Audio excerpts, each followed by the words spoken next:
하나님 말씀 로마서 1장 16, 17절 두 절입니다. 내가 복음을 부끄러워하지 아니하노니 이 복음은 모든 믿는 자에게 구원을 주시는 하나님의 능력이 됨이라. 먼저는 유대인에게요 그리고 헬라인에게로다. 복음에는 하나님의 의가 나타나서 믿음으로 믿음에 이르게 하나니 기록된 바 오직 의인은 믿음으로 말미암아 살리라 함과 같으니라. 아멘.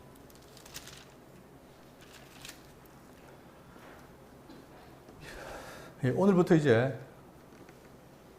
바울 서신이 하나인 로마서를 함께 살펴보도록 하겠습니다. 먼저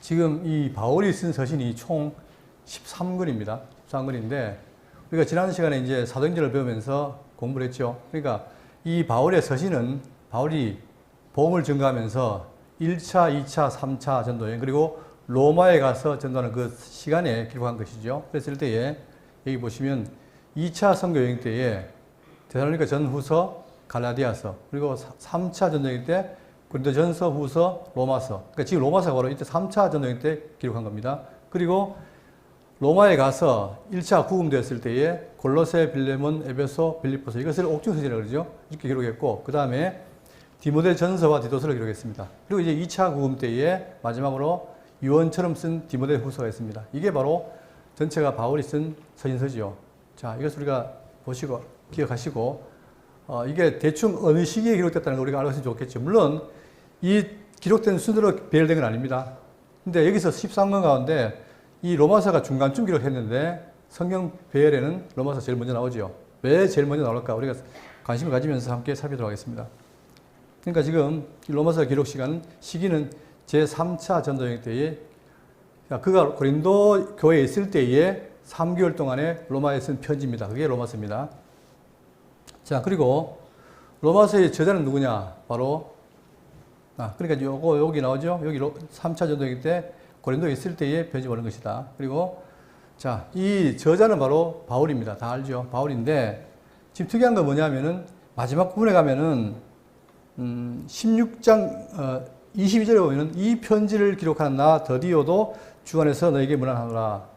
자, 특징이 뭐냐면은 바울이 편지를 쓸 때 거의 대부분이 대피를 시킵니다. 남에게 대피하도록 시켜놓고 본인은 주로 이제 마지막 문안 때에 친필을 쓰는 거예요. 예를 들어서, 자, 이 편지를 기록한 나 더디오도 주 안에서 너에게 문안하노라 하면서 이 로마서 기록을 누가 했느냐? 바울이 했지만 실제로 쓰기는 누가 썼단 말입니까?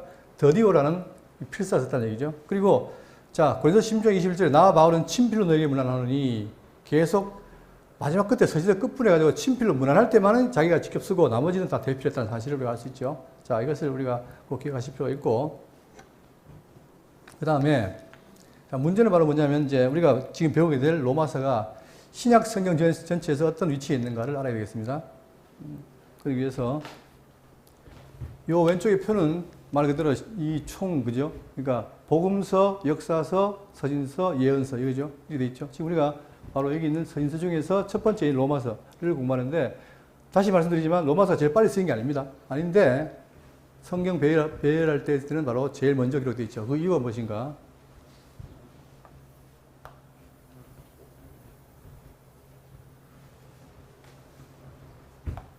성경이 구약이 있죠. 구약이 바로 언약의 말씀인데 그 말씀을 예수님이 뭐라 했냐면은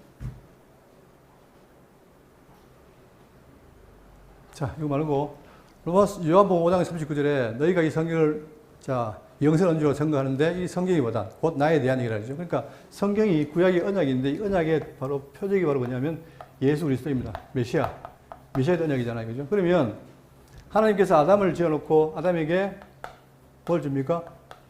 복을 주는데 그 복이 바로 나라랍니다. 나라. 이 나라를 복을 줬는데 타락으로 인해서 바로 그 나라를 잃어버리죠. 타락으로 해서 이 나라를 잃어버립니다. 그러나 하나님께서는 뭐냐?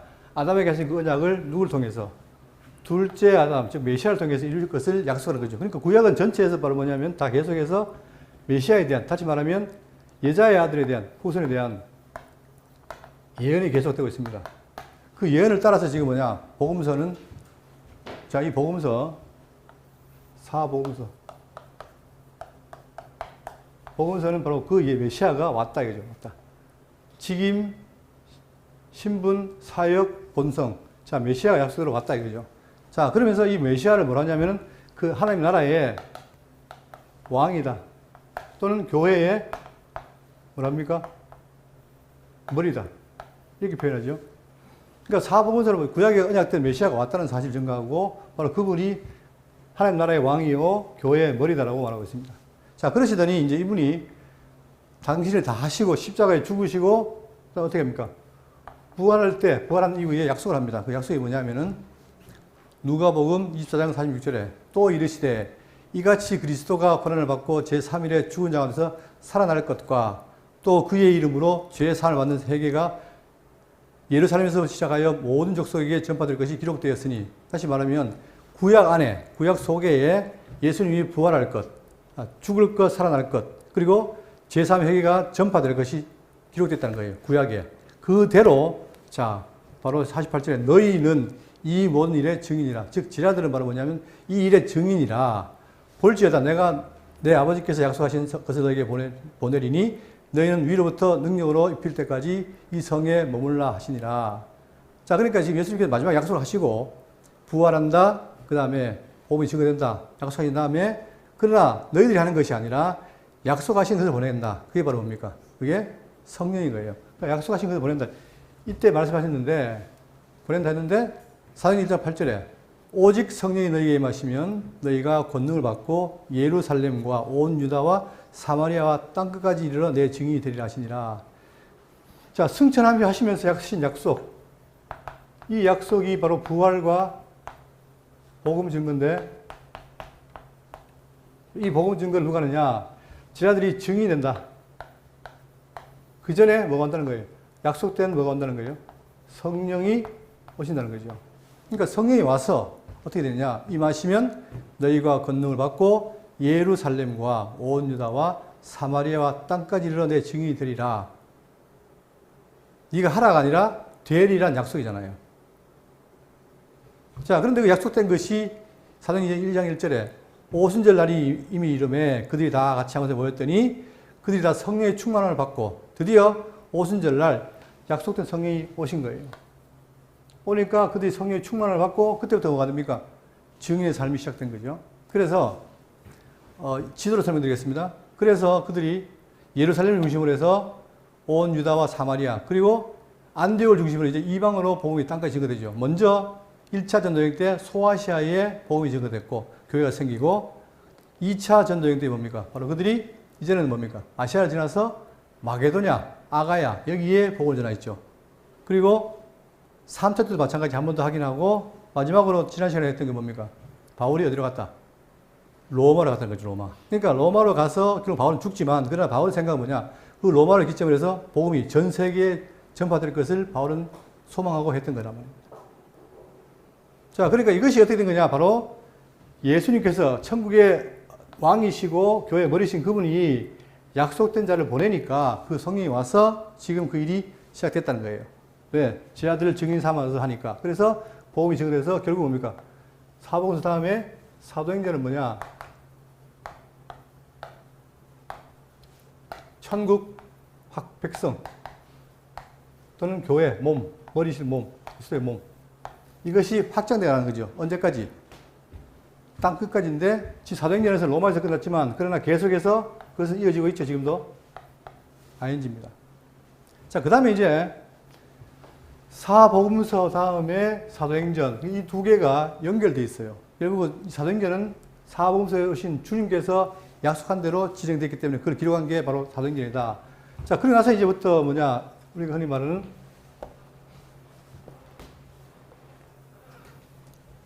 서신서죠. 서신서. 자, 서신서는 로마서부터 어디까지입니까? 어디까지죠? 요 1, 2, 3 유다까지. 그리고 마지막에 계시록이 있습니다. 자, 물론 저기서는 이제 계시록을 아까는 예언서라고 했지만 그러나 예언서이면서 이 계시록 바로 사도행전을 이어가는 겁니까? 이어가는 역사서로 볼 수 있는 거죠. 자, 어쨌든 간에 지금 이 서신서는 바로 뭐냐면 사도행전을 통해서 확장된 교회들을 통해서 교회들에게 바울이나 아니면 다른 사도들이 보낸 편지를 기록한 게 바로 서신입니다. 근데 그 중에 제일 먼저가 바로 뭐예요? 로마서예요. 그러면 왜 이렇게 서신을 보내느냐 하면 이미 세워진 교회를 하여금 망하게 하려고 이미 세워진 이 교회에게 자, 머리이신 그리스도와 함께 모여진 이것이 바로 교회인데 이 교회를 어떻게 하려고? 양육하고 그 다음에 무장 그리고 투쟁 그리고 어떻게 하려고요? 마지막에 최종적으로 승리케 하는 것이 바로 목적이죠. 그러니까 지금 왜 승리해야 되느냐? 지금 교회가 어디에 있습니까? 이 땅에 있죠. 이 땅은 누가 지배했어요? 공중 권세자가 있잖아요. 그죠? 그러니까 그걸 이겨내야 되는데 그걸 누가 하겠다? 주님께서 하시겠다는 거죠. 그래서 마지막에 그분이 와서 철장 것으로 그들을 때려 부수기 때문에 결국은 승리하게 되는 거 아닙니까? 그 가운데 교회가 있는 거예요. 근데 자, 말씀하실 때 내가 내 교회를 세우리니 자, 내 교회를 세우리니 어디에서? 음부의 권세가 이기지 못하려 했잖아요. 보호한다 이러죠. 자, 그럴 때 이제 이 교회를 보호하시면서 뭐 하느냐? 양육, 그 다음에 무장, 그리고 투쟁하도록 하는 거예요.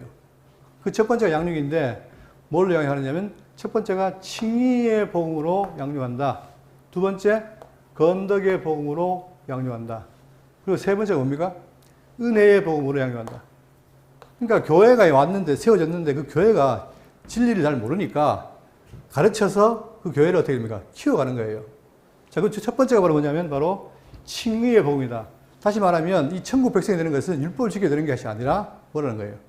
하나님의 그분의 구속을 믿음으로 해서 우리가 의를 얻는 것이다. 그죠? 그게 칭의 아닙니까? 칭의. 자, 예수님이 뭐라고 했습니까? 너희는 먼저 뭐를 구해라?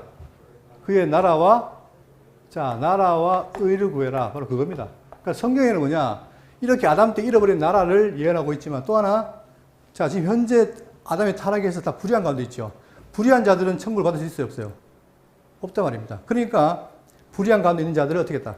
의롭게 해서 나라를 받게 하니까, 그러니까 이 나라와 의를 구하라는 얘기는 다시 말하면 누굴 구하라는 얘기예요? 나라의 왕이시고 의의 주체이신 누구? 예수 그리스도를 구하라는 얘기죠. 자, 그래서 이제 나라가 됐으니 그 나라가 된 나라에게 뭐합니까? 바로 칭의의 복음이 무엇인지를 설명하는 거예요. 그게 바로 로마서란 말입니다. 그리고 전후서는 뭡니까? 건덕의 복음, 그리고 갈라디아는 은혜의 복음이다. 자, 이게 굉장히 중요하죠. 현재 제가 늘 말씀드리지만 이 칭의의 복음, 그 다음에 건덕, 은혜, 여기서 율법 때문에 굉장히 혼란한 게 많습니다. 율법. 그러니까 지금 여기서는 율법에 관계된 것을 잘 설명하고 있기 때문에 우리가 로마서를 공부를 하면 분명히 율법의 기능이 무엇이며 우리에게 어떤 영향이 있는지를 알 수 있는 거예요.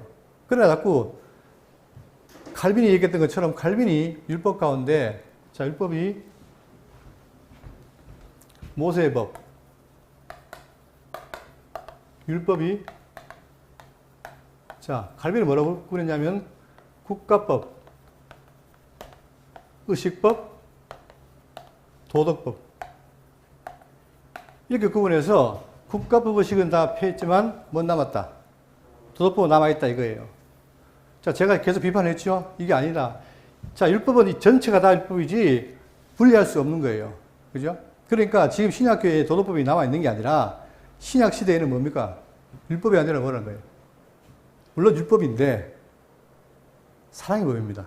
예법이 아니고. 다시 말하면 예언약이 아니라 새언약이 있다는 거죠. 우리는 신약 시대는 새언약 가운데 있는 거예요. 그런데 유대인들이 계속해서 뭡니까? 뭘 강조해요? 예수 믿어도 어떻게 해라? 율법을 지켜라. 그러니까 지금도 여전히 특히 이방인들은 그 율법의 노예에 순례에 빠져 있다 이 말입니다. 그러니까 우리가 지금 이 칭의의 복음과 은혜의 복음을 잘 배워야 교회가 자유로울 수 있는 거예요. 제가 자유롭다는 말은 방종하라는 말이 아닙니다. 제대로 깨달으면 올바른 삶이 나오게 되는데 자꾸 율법이 지키지도 못할 율법을 들이대니까 사람들이 더 힘들어지는 거죠. 그래서 지금 칭의의 복음으로 양육하고 건덕, 은혜의 복음으로 양육한다. 그래서 로마서는 바로 칭의의 복음인데 그의 나라와 그의 의를 구하는 가운데 의에 대한 설명을 하고 있다는 사실이에요. 그리고 이제 무장인데 무장은 뭡니까? 무장은 진리로 무장하고 그 다음에 또 뭐 있죠? 진리 무장하고 그 다음에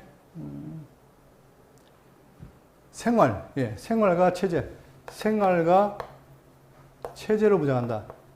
진리로 무장하는 것은 에베소서. 그리고 생활은 뭡니까? 빌립보에서에서 살후까지고, 그 다음에 체제는 디모데 전서에서 빌레몬까지. 이것이 바로 체제에 대한, 그러니까 진리로 무장하고 생활로 무장하고 체제를 무장한다. 그래서 교회를 더 무장시켜서 그 다음 어떻게 됩니까? 마지막에 투쟁, 싸운단 말이에요. 뭐와? 첫 번째 유대주의와 싸우고, 그 다음에 세속주의와 싸우고, 그 다음에 적그리스도와 싸운다. 우리가 싸워 이길 수 없어요. 그러나 지금 우리 시대는 여러분 유대주의가 있습니까? 없습니까? 지금 우리 시대에 현재. 예? 지금 교회 안에 유대주의가 있을까 없을까요?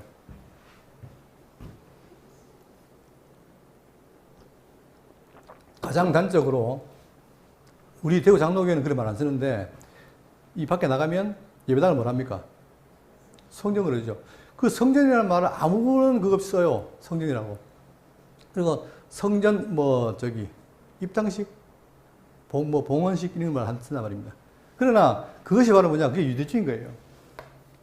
유대인들은 뭡니까? 하나님 만나려면 어디 가야 돼요? 성전을 가야 되죠. 그러다 보니까 성전 어디에 있습니까? 예루살렘에 한 곳밖에 없어요. 그런데 예배당을 지어놓고 성전을 흉내내는 거예요. 잘못된 것이죠. 왜? 지금 신약 시대에는 예루살렘 성전이 아니고 우리가 성전을 하잖아요. 그죠? 바뀐 건데 그걸 모르니까 여전히 예배당을 지어놓고 성전이라고 그러고 목사가 뭐다? 제사장이다. 그리고 헌금을 말한다. 재물이다. 이렇게 보잖아요. 그렇지 않다는 거예요. 그러니까 이런 것들을 우리가 배경해야 되고, 또한 세속주의. 지금 우리가 이 땅에 살고 있지만, 세상에 살고 있지만 뭘로 부름받았습니까? 교회로 받았잖아요. 그럼 교회는 하나님 나라예요.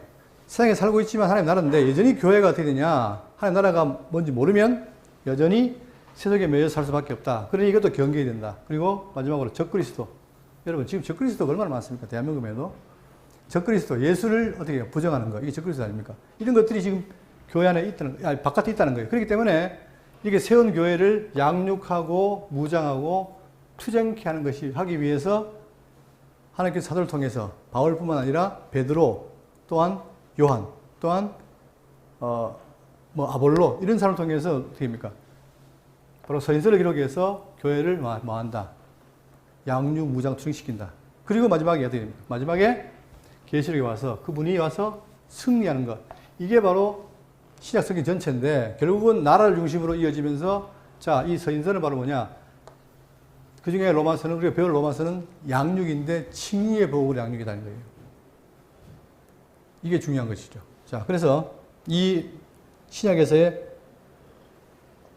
위치를 뭐 다 아시겠지만 한 번 더 확인하시고, 자, 그러면 지금 바울이 아까 고린도에서 편지를 보냈는데 이 로마 교회가 어떤 상황이기 때문에 보냈을까? 먼저 알아야 되겠죠? 여러분, 다른 교회들은 지금 바울이나 누가 가서 직접 교회를 세웠잖아요. 그죠? 그런데 이 로마 교회는 누가 세운 게 아니에요. 우리가 사도행전 배울 때에 오순절 날, 자, 여기에 오순절 지키러 많은 유대인들이 모입니다.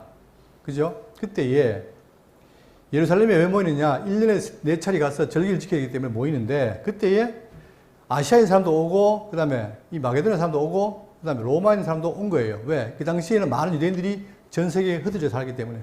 그 사람들은 뭐랍니까? 디아스포라라고 그러잖아요. 흩어진 사람도 있는 거예요. 그들이 이제 절기를 따라서 왔는데, 마침 로마에서 온 사람들이 여기 와서 성령이 임하는 걸 보고 하나님의 큰 일을 듣고 회심을 한 거예요. 아, 이게 이런 게 있구나 알고 그들이 듣고 갔습니다. 로마로. 가가지고 어떻게 됩니까? 교회를 세운 거예요. 그러다 보니까 교회는 세웠는데 특별한 지도를 안 받다 보니까 그들이 올바른 진리를 서지를 못하는 거예요. 그걸 바울이 안 거예요. 그러니까 바울이 로마에 대한 소망을 갖고 계속해서 가고자 했었으나 못 갔다라고 하면서 결국은 3차 전도여행 때 고린도 교회에서 편지를 보냅니다. 왜? 이렇게 혼란스러운 로마 교회에 뭘 하려고? 진리로 굳게 세우기 위해서 그렇게 썼습니다. 자, 그러면 로마 교회의 구성원은 누구냐면, 자, 로마 교회라 할 때 로마 교회는 로마 전체를 말하는 게 아니고 로마 시에 있는 교회를 말하는 거예요. 자, 그래서 이제 아까 이건 좀 자생적으로 생겼는데 이 구성원들이 누구냐면, 자, 1차적으로 누가 되겠습니까? 1차적으로. 로마 교회의 구성원들 1차적으로 유대인입니다. 유대인이 됐다가 나중에 이제 이방인들이 왔는데 문제는 뭐냐? 그렇게 해서 로마 교회가 유대인과 이방인들 모여서 예배를 드리다가 나중에 황제 가운데에 글라디우스라는 황제가 어떤 이유로 인해 가지고 유대인들을 추방을 시켜버려요. 어디에서? 이 로마에서. 추방을 시키니까 지금 로마 교회에 있던 유대인들이 많은 사람들이 다시 돌아가게 됩니다. 우리가 바울과 함께 했던 브리슬라, 아굴라 있죠. 브리스길라와 아굴라. 그들도 로마에 있다가 추방당했을 때 온 거예요. 그것처럼 그때 유대인들이 추방되다가 보니까 이 로마 교회가 많은 유대인들이 빠져나가고 소수만 남는 거예요. 유대인들이. 그러니까 소수 유대인과 이방인이 있는데 문제는 뭐냐면 수는 소수지만 아주 영향력은 강한 거예요. 그래서 그들이 주장한 게 바로 뭐냐? 이 유대인들이 주장하는 바로 뭐냐면은 자, 예수 믿어도 어떻게 된다? 율법을 지켜야 된다. 우리가 지금 여기에 바울이 전도할 때 1차, 2차, 3차 했을 때 바울이 가는 곳마다 누가 방해합니까? 누가? 유대인들이 방해하는 거예요. 유대인들이 왜 방해하느냐? 바울이 율법을 어겼다 이렇게 해서 하면서 방해를 하고 그들은 철저하게 율법을 지킨 거죠. 근데 그들만 그런 게 아니라 교회 안에 있는 사람도 자, 유대인 중에 예수 믿는 사람도 어떻게 예수도 믿고 율법도 지켜야 된다. 이렇게 주장한 겁니다. 그러니까 로마 교회도 여전히 뭡니까? 율법이 아주 득세한 거죠. 그러니까 이거를 안 지키면 안 될 정도로 그렇게 상황이 그런 거예요. 또 하나, 그러니까 유대인들은 율법을 강조한 것이고 또 하나 이방인들은 뭐냐면 이방인들은 자, 예수를 믿다가 예수를 믿는데 예수를 만나서 죄 사함 받으니까 어떻게 됩니까? 그때부터 방종하기 시작한 거예요. 예수 잘 믿고 나서 잘 살아야 되는데 그게 아니라 예수 믿고 자유를 얻으니까 구원파처럼 아, 나 구원 받았는데 뭘 잘 살 필요 있냐 하면서 방종하기 시작한 거예요. 이 두 가지 문제가 아주 큰 문제입니다. 이게 로마 교회에 있는 문제지만 오늘도 마찬가지입니다. 오늘날 교회도 똑같이요. 율법주의냐 아니면 방종주의냐. 그래서 율법을 폐기했다 말하면 어려운 사람들이 뭐냐면 바로 그것 때문이에요. 자, 칼빈도 왜 이렇게 도덕법을 남겨놨느냐. 이거 없어지면 교인들이 방종한다. 그 생각이에요. 그러니까 차라리 칼빈이 도덕법이 아니라 우리는 세자 간에 사랑에 관해 있다는 사실을 증거했으면 좋았을 텐데 그게 안 보이니까 그래서 눈에 보이는 도덕법을 강조했기 때문에 오늘날 교회가 예수 믿고도 여전히 율법 지켜야 한다는 그런 논리가 선 거예요. 그러니까 지금 로마의 교회나 오늘날 교회나 비슷한 처지죠. 그러니까 지금 바울은 뭐냐 여기에 대해서 바로 잡아야 되겠다는 거죠. 첫째, 유대인의 율법주의를 일단 배격하고 그 다음에 지금 로마의 성도들이 방종하는 이 문제를 바로 잡아야 되겠다. 그러기 위해서 뭐 했느냐? 바로 이 로마서를 보낸 겁니다. 그래서 로마서에 보면은 뭐예요? 믿음으로냐? 율법으로냐? 이 논쟁이 나오죠. 그럴 때에 뭐다? 우리의 의는 율법적 의가 아니라 믿음으로 의다라는 사실을 강조하고 또한 자, 여러분 많은 사람들이 예수 믿는 사람들이 특히 이 구원파적인 사람들이 성화를 부정합니다. 그러나 성경은 뭘 말합니까? 끊임없이 예수 믿고 난 이후에 방종하라는 게 아니라 어떻게 돼요? 성령으로 말미암아 열매를 맺고 어떻게? 충실히 살아라. 어디까지? 거룩이 이를 때까지 살아라는 게 있잖아요. 그런데 그거를 다 부정을 해요. 제가 한때 이제 십자가 마을이라는 곳에 가서 이제 같이 예배를 드린 적이 있는데 그분들이 이 선지서에 나오는 그러므로 이후에 이렇게 살아라는 말을 전부 부정을 해요. 왜 부정하느냐? 하나님이 다 구원했는데 뭘 그렇게 사느냐? 대충 살고 그냥 막 살지. 이렇게 말합니다. 그러다 보니까 그런 경향들이 특히 구원파 가운데는 많은 거죠. 이미 하나님이 다 정해놨는데 뭘 또 지금 사느냐? 내가 노력한다고 달라질 게 있느냐? 이렇게 해서 삶을 부정해요. 이것이 지금 현재 기독교의 굉장히 중요한 암초들인데 바로 로마 교회가 그렇다는 거죠. 그러니까 이걸 경계하기 위해서 바로 로마서를 기록함으로 인해 가지고 율법적인 내용과 그 다음에 이 방종을 잡아주기 위한 기록이 된 사실을 꼭 명심하시기 바랍니다. 자, 그러면 이제 로마서가 어떻게 되어 있느냐? 구절을 보겠습니다. 로마서의 내용 구조입니다. 자, 로마서는 칭의의 복음으로 양육을 했죠. 일단은 이미 생겨진 교회를 키워야 될 거 아니에요.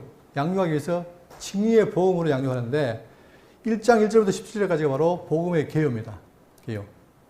개략적인 설명하고 그 다음에 이 두 번째는 인간의 불의를 말해요. 왜 그러면 하나님의 의가 필요한가? 자, 세상에 하나님의 의가 필요한 이유가 바로 뭐냐면 인간이 어떻게 했다? 아담이 이때 타락함으로 자, 불의한 가운데 있었고 그때 이후로 뭡니까? 다 우리가 죄악 가운데 살잖아요. 언젠가는 이 죄악을 누가 해결해야 되는데 아무도 인간은 할 수 없잖아요. 그러니까 하나님이 뭘 준비했다는 거예요. 하나님께서는 이 불의를 해결하기 위해서 뭘 준비했죠? 하나님의 의를 준비하신 거예요. 그러니까 예수님은 곧 하나님의 의 아닙니까? 그걸 준비했다는 말입니다. 그러니까 지금 왜 의가 필요한가? 그걸 설명하기 위해서 인간의 불의를 말하는데 인간의 불의가 바로 1장 18절부터 32장, 3장 20절까지 소개됩니다. 여기에서 뭐가 나오냐면은 바로 율법이 나오는 거예요, 율법. 자, 율법이 왜 주어졌느냐? 이걸 지켜서 의를 얻으라는 게 아니라 뭐 하는 거예요? 율법을 봤더니 내가 뭐 되더라? 죄인됨을 깨달으라는 거예요. 죄인됨을 깨달아야 뭘 기다립니까? 죄인을 구원하실 메시아를 알망하는 겁니다. 만약에 자기 율법적으로 의를 준다면은 메시아가 필요 없죠. 그러나 죄인이었기 때문에 내가 율법 죄를 깨달으면 아, 내가 죄인이구나. 그러니 나를 구원할 메시아가 필요하다 할 텐데 요 관계에 있어서 율법이 왜 필요한가를 지금 설명하는 게 바로 거기 나오죠. 그래서 3장 그 20절 앞부분에 보면 율법으로는 죄를 깨닫고 우리를 메시아에게 인도한다라고 말하고 있습니다. 그 다음에 이제 세 번째는 하나님의 의가 소개되고 있어요. 자, 이제 드디어 불의한 가운데 있는 인간에게 하나님의 의가 나타나서 우리를 의롭게 하신다 이거죠. 그러면서 첫 번째가 이신득의의 원리와 복된 결과. 그 다음에 두 번째, 이신득의 이후의 성화와 율법과 은혜의 역할. 이게 제일 중요해요. 6장부터 8장까지가 핵심인데 거기에 바로 뭡니까? 이신득의 이후의 성화. 자, 성화되는 거. 성화와 그 다음에 율법과 은혜의 역할. 그래서 이 두 개의 관계를 잘 정리해야만이 현재 로마 교회에 처한 문제를 해결할 수 있다는 거죠. 이게 중요한 거예요. 그러나 이것은 로마 교회뿐만 아니라 현대 교회도 마찬가지로 여기에 지금 상당 부분 빠져 있다. 그러니까 이걸 잘 정리해야 교회가 바로 올바르게 양육받는 겁니다. 그 다음에 세 번째로 이신득의의 진리가 계시된 시점에 이스라엘을 재종한다. 자, 이렇게 이신득의가 되다 보니까 결국은 유대인이 누굴 버렸어요? 유대인이 예수를 버리잖아요. 그러나 때가 되면 유대인도 다시 돌아와서 민족적으로 회개하고 돌아온다는 거죠. 그러니까 전체적으로 유대인이나 이방인이나 다 예수로 말미암아 의를 얻는 사실을 증거하고 주고 있고, 그 다음에 자 12장에서부터 16장까지는 성도의 생활을 밝히고 있습니다. 그러니까 이제 성도들이 어떻게 살아갈 것인가, 막연한 게 아니라 구체적으로 성도의 삶에 대한 얘기를 하고 있는 게 바로 성도의 생활 부분이죠. 대부분의 사람들이 바로 이 생활 문제에 대해서 지금 제대로 이해를 못하고 있고 또한 잘못된 것으로 보고 있다는 얘기예요. 그래서 제가 다시 말씀드리지만 여러분, 저는 율법이 폐했다는 것과 폐기했다는 건 달라요. 율법은 폐기하면 안 돼요. 율법은 굳게 세워져 있습니다. 그러나 우리는 뭐예요? 내가 예수 안에 들어오면 율법은 어떻게 돼요? 폐해진 거예요. 그러니까 폐했다는 말과 폐기라는 말은 달라요. 율법은 굳게 세워져 있고 나는 폐했다. 왜? 내가 예수 안에 들어왔기 때문에. 그렇죠? 그랬을 때에 우리 성도의 삶은 바로 뭐냐면 율법적으로 사는 것이 아니라 율법을 이루신 분, 그래서 그 이루신 분의 능력을 따라서 성령으로 말미암아 사는 삶이 바로 성도의 삶입니다. 그렇기 때문에 그 성도의 삶은 나의 능력을 하는 것이 아니라 성령의 도움으로 가능해지는 거죠. 어떻게 하느냐? 성령이 나로 하여금 어떻게 해요? 하나님의 뜻을 깨닫게 하고, 그 뜻을 깨달은 것은 즉 뭐다? 하나님의 사랑을 깨닫게 하고, 그 깨달은 사랑을 내 속에 생각하고, 그 생각하는 것이 삶으로 드러난 것, 그게 영적 예배 아닙니까? 그 삶을 사는 게 바로 성도의 생활이에요. 그러니까 지금 여기서 보면은 불의한 것도 하나님의 의도, 생활도 다 하나님이 그렇게 해 가신다는 얘기입니다. 그래서 우리는 이 부분을 잘 살피면은 정말 기독교가 말하는 의, 칭의에 대한 문제를 잘 해결할 수 있고, 또한 자 가톨릭에서는 뭐라 했죠? 지난번에 가톨릭에서는 이 의관이 가톨릭은 의화예요, 의화. 우리는 칭의, 이 차이가 있습니다. 무슨 얘기냐면 예수 믿으면 가톨릭은 뭡니까? 의로 져버렸어요. 그러니까 그들은 철저하게 뭘 말합니까? 예수 믿고 행위를 강조하죠. 왜? 살 수 있으니까. 그러나 기독교는 의화가 아니라 칭의예요. 그 말은 뭡니까? 내가 여전히 죄인이지만 나를 의롭다 했다 이거예요. 그러니까 제가 잘 못 그리지만 사람의 모양으로 그리면 이게 다 까만 죄인이에요. 근데 가톨릭이 뭐냐? 예수 믿음으로 까만 게 하얀 걸 받겠다는 거예요. 다 받겠다는 거예요. 예수 믿는 순간. 그러나 기독교는 그게 아니라 여전히 내가 까만데 요 위에다가 의의 옷을 입힌 거예요. 그렇기 때문에 여전히 내가 예수 믿어도 내 속에 뭐가 있습니까? 죄가 있어요.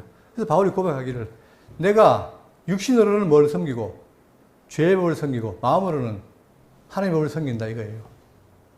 그러니까 왜 제가 지금 이 도덕법을 반대하냐면 여러분 아무리 좋은 말이라도 자 처음에 왔을 때 십계명이 참 좋잖아요. 근데 그게 나한테 왔다. 그러면 그게 좋아야 되는데 마음은 원인데 육신이 약하니까 오히려 내가 안 된다는 걸 통해 죄가 드러나는 거예요. 그게 괴롭죠. 그렇기 때문에 이 법이 아니라, 도덕법이 아니라 내 속에 마음의 법, 마음을 깨닫게 하는 거예요. 내가 겉으로 못해도 속에 내 마음을 움직이니까 내가 어떻게 됩니까? 이 더러운 육체도 바로 이 마음에 의해서 의의 도구로 나아가는 거죠. 그게 점점 쌓여져 가면 그것이 바로 뭐다? 거룩에 이르는 성화라는 거예요. 그러니까 우리는 지금까지 이 거룩의 삶에 대해서 굉장히 평가절하했는데 그러나 그렇지 않습니다.